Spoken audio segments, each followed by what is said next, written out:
Welcome to the Dirt Shed Show this week with me, Martyn Ashton. And myself, Richard Payne. Rich, you're looking old. Nice to see you too. You know you've just come back from a bit of a back injury. Yeah. Yeah. So what's going on there? You know what I mean? Like, you didn't have like a big crash and got a back injury, did you? No. You just did end up getting a back injury. What I want to know today is, right, what's happening as we get essentially too old to mountain bike? Because a few months back, right, Neil put a video out about being 40 and mountain biking, right? Which, for one, I thought, he's young. Okay. You should try 50. But it's interesting, isn't it? What's happening to our bodies? What are they? They just wear out, don't they? Are they wearing out? Is mountain biking actually bad for our bodies? Like, let's be honest about it.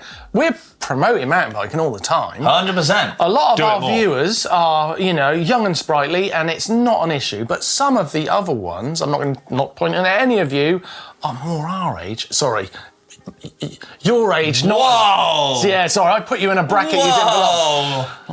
Let's say my age still starts with a 3. Does it? Yeah. Only just though, right? Yeah, 39. Yeah, right. Okay, so more riders are your age, and is it actually any good for your body at this age and beyond? Yeah, 100%. Is it though, Yes. Rich? Because doesn't I'm not a great advert at the moment. Doesn't your bad back, doesn't that suggest you're not? The surgery would say otherwise. Doing well on it, yeah. Right, so I wanted to get to the bottom of that. So do you know what I did? Go on. I went and found myself a professor to tell me all about it. What is going on as we get older, and is mountain biking actually any good for us, right? So I spoke to Professor Leigh Breen, right, who is a world-renowned expert in musculature and skeletulature. Crushed it. I can't say that last word very well. Stuff. Right? I don't need to say any more than that. And I had a chat with him on the phone, and this is what Professor Leigh Breen told me. Leigh, thanks for joining us. I've got some very basic questions. So this is probably going to be an easy test for you, but basically, is it all downhill from 29? Oh, is it over once we get into our 30s? Are our muscles just giving up? Yeah, well, for both of our sakes, I hope that's not the case, and I don't believe that's the case from a scientific perspective as well. So from the 4th decade onwards, it's possible to detect gradual losses of muscle mass, strength, and power. So this is a disease condition, recognized disease condition. It's called sarcopenia, which means a poverty or a wasting of the flesh. So our muscles gradually get smaller over time. These are quite sort of subtle and small changes. They don't occur at a really rapid rate, so people don't tend to notice it, in a relatively short space of time. Our muscle strength and power seems to decline at a slightly quicker rate than the muscle mass itself. And that's probably because the amount of power and force our muscles can generate it's not only dependent on the size of the muscle, but also our central nervous system and effectively the brain-muscle connection. And as that deteriorates, it leads to generally greater rates of force and strength. There's a lot we can do about it though, so it's not necessarily all downhill, I don't think. So the rate at which this decline occurs can vary greatly. If we are physically active and preferably engaged in some form of structured exercise training or competition, so that could be aerobic exercise, team sports or strength resistance exercise training, and we have a diet that's enriched in protein, we can do an awful lot to slow the progression of this sarcopenia over time.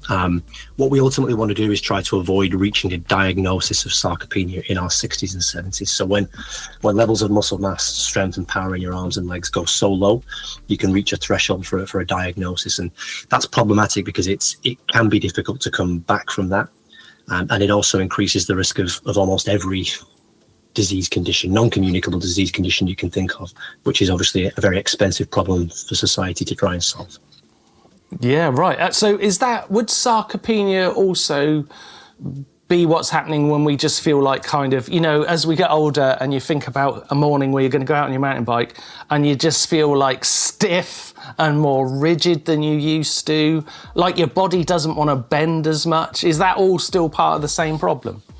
Yeah, well, again, I start to feel those things as well now over time. So yeah, it's all part of the problem. So it's sarcopenia is likely to be part of the explanation for those feelings of kind of lethargy and stiffness and aching that you might feel. So not only do the muscles get smaller and they less able to produce force and power, but actually there's something like the collagen content of those muscles. So how much collagen we have within there also changes. They become more fibrous over collagen, and so over time that can make us feel kind of stiffness and less flexible and able to kind of spring into action, I guess you might say. Alongside that, there's also a condition called osteopenia, which is the deterioration of the skeletal system as well. So it's not just the muscles, but we have to also think about deterioration in the tendons, ligaments, cartilage, bones. So all of these systems are interconnected and can effectively communicate with one another. What about something like our hearts? Because I've always imagined mountain biking must be great for our hearts. Is that something we need to think about? Is it always just good to keep pushing ourselves in that sense, or does the heart become crappy over time as well? I mean, to some extent, the deterioration in cardiac heart health it's somewhat inevitable. But again, a bit like sarcopenia and osteopenia, that there's a lot we can do to protect cardiac health over time. So, again, I think the foundation of this is to be engaged in a physically active lifestyle. So that's just being able to move around and try and hit your 10 or 12,000 steps a day, whatever it is you may you deem to be sufficient. Participating in the recommended amounts of higher intensity physical activity across any time in the week will give you that added level of protection against all of the conditions we've just spoken about so far. So yes, to some degree, heart deterioration, muscles, tendons, ligaments, bones, all of those things deterioration is somewhat inevitable, but there's a lot we can do to protect. I think that the best way to think about it is almost as if you're in your younger years, perhaps up to the age of kind of 50, everything you do is sort of building this kind of, physiological strength bank account. Right? You want to be in as far in the black as you can and avoid being in the red. So what I mean by that is in your earlier years you can build up a resilience to the things that will occur in later life. So somebody who's engaged in high levels of physical activity can effectively buy back years of health and function. So one of your you could have a rider who's still doing it in their 60s and 70s whose physiology actually looks comparable to somebody who might be 30 but live a sedentary lifestyle. So you can buy back years of function, but at the same time that 60 or 70-year-old rider will not be the same as they were when they were 30.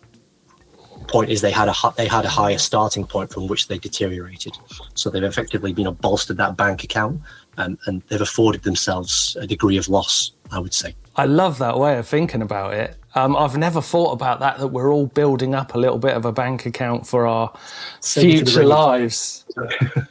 So that's actually, do you know what? That's great news. I thought you were going to cancel mountain biking for me for a moment, but it sounds like I've been doing the right thing all along. I think when you encounter, injuries with, mountain biking with advancing age, I think it can be a little more difficult to come back from those things. I think we've become aware that when you are injured, we know that your physiology, and that includes muscle mass, strength, and function. We know those parameters will decline quite rapidly, actually much quicker than the effects of aging itself. So when you're immobilized, or perhaps you're in a cast, or you're asked to rest up and not be too mobile for a period of time, we know that these systems deteriorate really quickly. Yeah. And that can be the difference, between somebody might get back on the bike again a few weeks later, a couple of months after having a cast removed, and noticeably feel much weaker. So all of a sudden, something that you don't necessarily notice happening over a period of years after an injury, we know that it can happen quite quickly.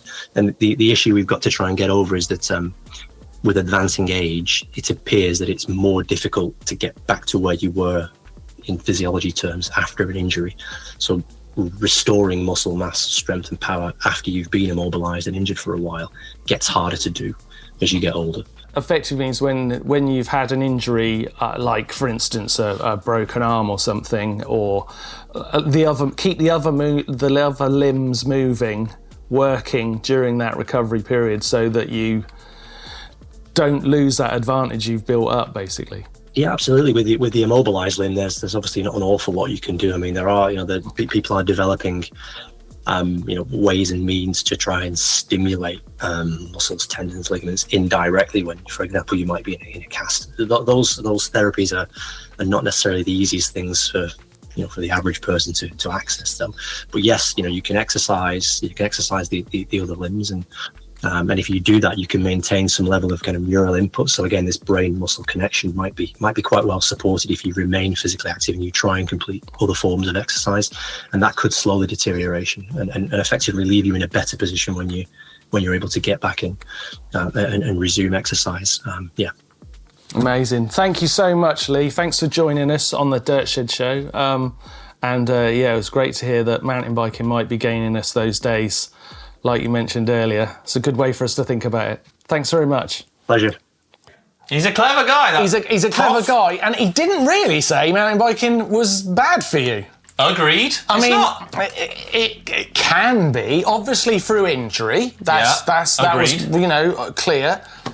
But if you can get moving quickly after that injury, as you will know right now, trying to get back 100%. On it in rehab, then you've got a way better chance. The longer you stay essentially immobile after injury, the harder it is to recover. Yep. And it's harder to do that the older you get. But if you start riding and continue to do it, we're doing the right thing.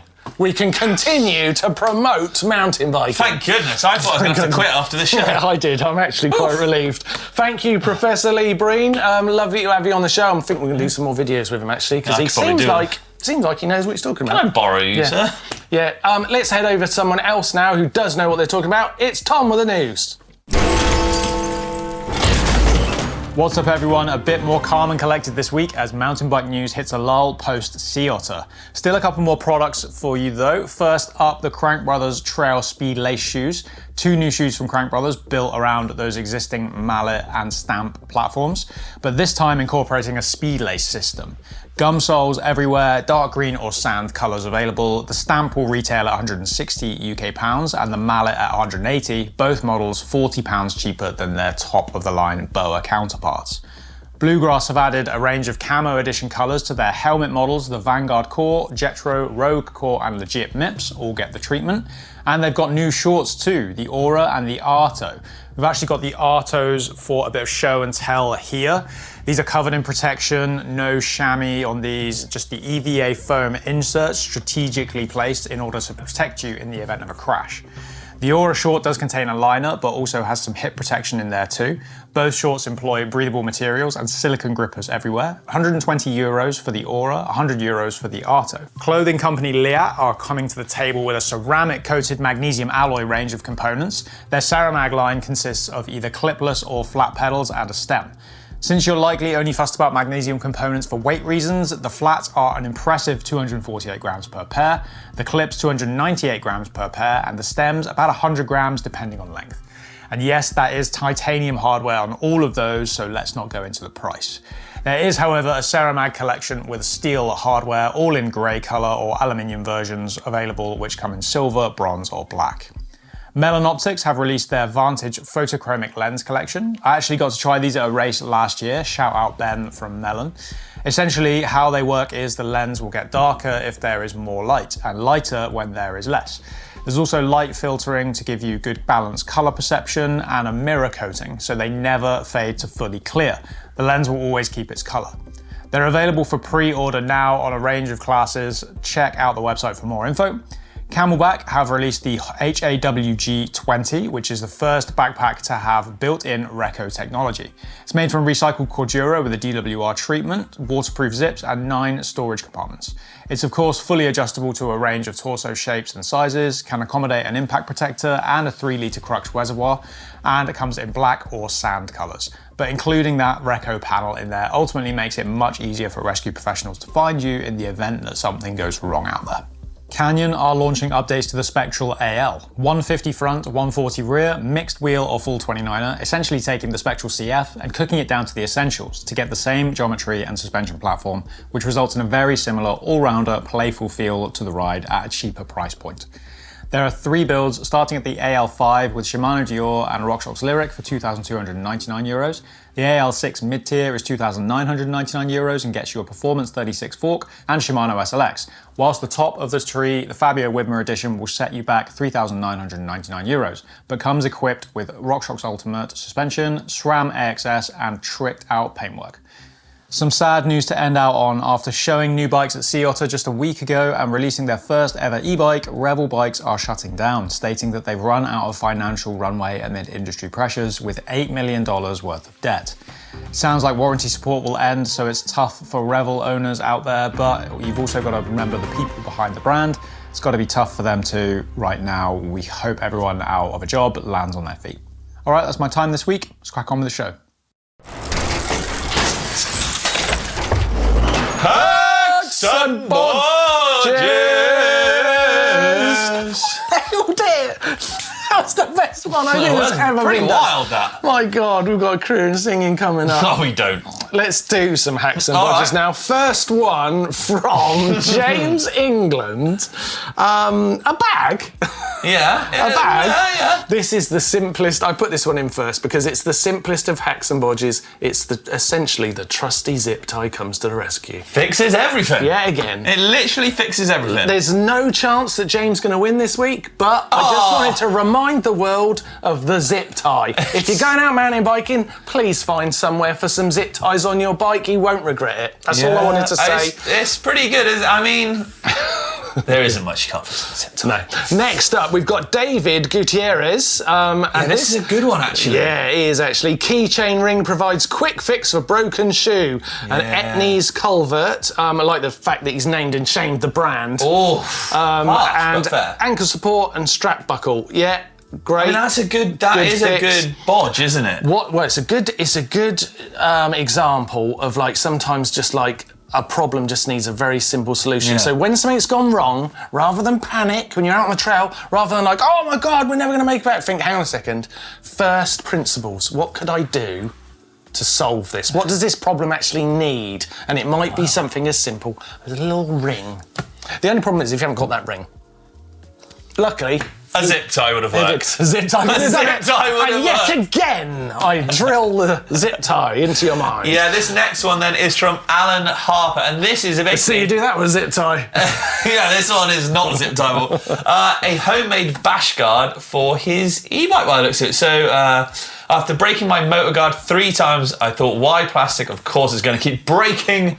So he came up with this one. Padding on the locations it touches the frame so it doesn't scratch. Vice hammer. She ain't pretty, but after a few rocks it don't matter. To say that James has won this week by a country mile would be an understatement. Yeah, I mean, it ain't pretty. Right. I mean, basically, he was up against a zip tie and a key-ring. And a key ring. But that is a great bit of metal folding. Congratulations. Good job. What's he well won? done. He has won yourself. Alan has won himself a GMBN race top. Congratulations. Get in touch on email and we will get that sent out to you. Just me clapping. Just me on my own. Right, some things we liked this week. I'm just going to focus on this, actually, because of our message at the start of the show. Yeah. Mountain biking, good for you as you age. Yeah. I mean, I'm putting a very positive spin on it now, but it's not bad for you. That's been proven. That's proven. But it's this guy, Richard Atkin, basically, he's got his own social media platform. He's got his own platform. Wow, He's got this his guy's own- invested. He's got his own Incredible. social media page where he's promoting his riding again in trials at 40 and beyond. Brilliant. So it's a really... But hey, check out some of his riding. All right, let's watch this one. Richard is decent. Thanks, mate. No, this Richard. Look at this gap. Brilliant. I mean, he was obviously very good before, I'm assuming. Yeah, but obviously he's come back to it. He's got some great bikes set up. He's got a massive hop on him. Calm down. I'm such a geek, I was trying to count the bricks then, because as a trial driver, you start to work out how many bricks you can hop. Lame. That is pretty lame. But Richard is not. Great little post to follow there. Got some great sponsorship from Story Bikes, doing I a lovely would follow, job. but I'm busy. And follow. You are Yeah. so annoying. Rich Atkin riding trials into his 40s. Great example. Now of I'm going to something- look really rude if I unfollow, and I don't follow any trial stuff. And what would be worse is if Richard knew that you'd followed him. Oh, wait. Right, let's have a go at the Caption Contest. Caption Contest. Now, full disclosure, this isn't now. What? Yes. How? This, what we're doing now, isn't now, it was then. Now you tell me. So, all we can do at this point is face that fact and give you this Caption Contest photo where you can play Caption Contest for next week, which when we get there will be then, but when you watch it, it won't. Am I real? What is time? Where are we? You just can't answer these questions, God. but give us a caption for that. Look at that. Amazing. Mountain biking moment. Captions in the comment section down below, and you could be winning yourself a mug. So, Martyn, coming up on the channel this week, what have we got? Stoic versus spectral. Ooh. Dun, dun, dun. I'm actually looking forward to this. Which one do you think you would be of the two? Well, that's what I was going to ask you, actually. I think I really like the spectral. I think that's a great bike. So you're like a little traily, short travel, full sus bike? Yeah, I like it. It's good. It's good. Not more of a hardtail? I am essentially a hardtail, and back in the day when I was not a hardtail, I liked a hardtail. No, rigids. We've had this discussion. You had no suspension. That's a rigid bike. Oh yeah, you're right. No, but I did have some trials bikes with front suspension. Yeah. Yeah, that happened. Yeah. I mean, yeah. Stoic versus spectral. You're gutted because you wanted to do that video. A little bit. Blake got to do it while you were away. Because I like... You're all grumpy about it. No, and I still can't do that for another month. Some great vids coming up on the channel this week. Do not miss out. Now, we've got to get going because we're running out of time, so let's do a bike vault.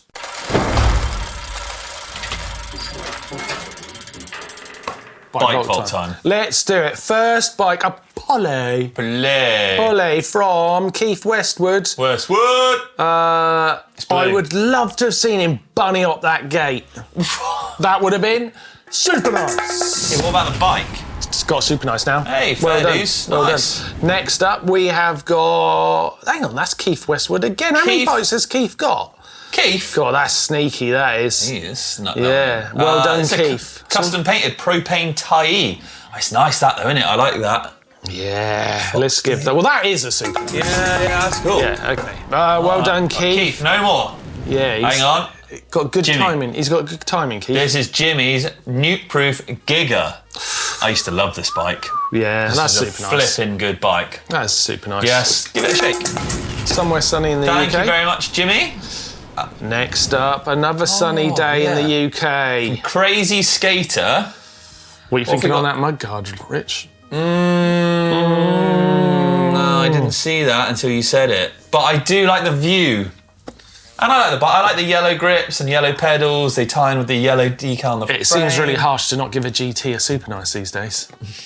Super nice. Yeah, well done, well done. Next up, we have got Kieran Finn, who has sent us in his Vitus. Vitus, yeah. Vitus or Vitus? We always do this. I you go going back for? and forth. I love the bluebells. Sentia, 27.5, outdoing photography of spring bluebells at his local woods, he says. Ah, It's got to be a super nice, isn't it? Super nice. What's under the saddle?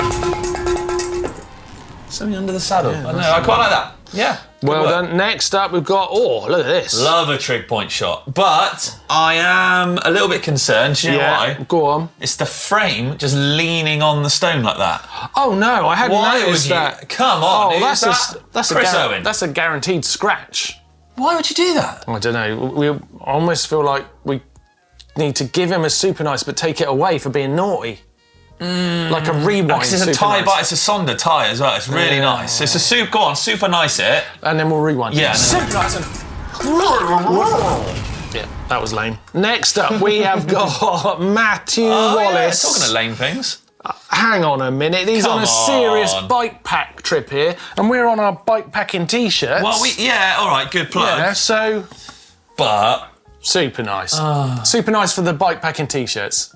A mix. Why not? Yeah. Go on. I mean, he's in Vancouver on a flat bar, gravel, rigid mountain bike of happiness. It's fun when we get silly bikes like that, but let's go back to a proper mountain bike. All right. Whoa! Oh, yeah, wait, hold on. Wait a minute. What the dickens? Aaron Miolis, what have you done? Yeah, tell us. What? So, this is a felt DD30 fat bike, a Surly corner bars.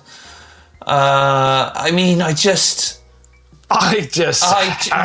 it. I do annoy I me. hate it so much, I love it. No! Yeah, I all do. this needs is all the bags from the other one. It looks so fun to ride. Does it though? Yeah, you'd ride along on that and you would definitely smile. I mean, he's bringing the front mech back. It's horrible. Well done, What, are we Aaron. super nicing or Oh, nicing? yeah, this is super nice. This is super nice because it's just all sorts of weird. I liked it. I tell you what, there's a theme. Thank you very much, firstly, to everyone for sending them in. Next week's theme is weird bikes. Weird. We want to see the weirdest mountainy type bikes you've got. Send them into the uploader down below, and yeah, and if you haven't got a weird bike, put something weird make it near weird. And put something weird near it. yeah, or do a weird pose or something. Oh, no, we don't do people, do we? Don't do No, people or people, poses. so. That would be strange, and we could get No, but arrested. the bike in a weird pose. Yes. I don't know what that was. Make it weird. Do Yeah. your best. Send it into the uploader. And yeah, we'll do all this again next week. Thanks for watching. Say goodbye, Richard. Goodbye, Richard. Bye.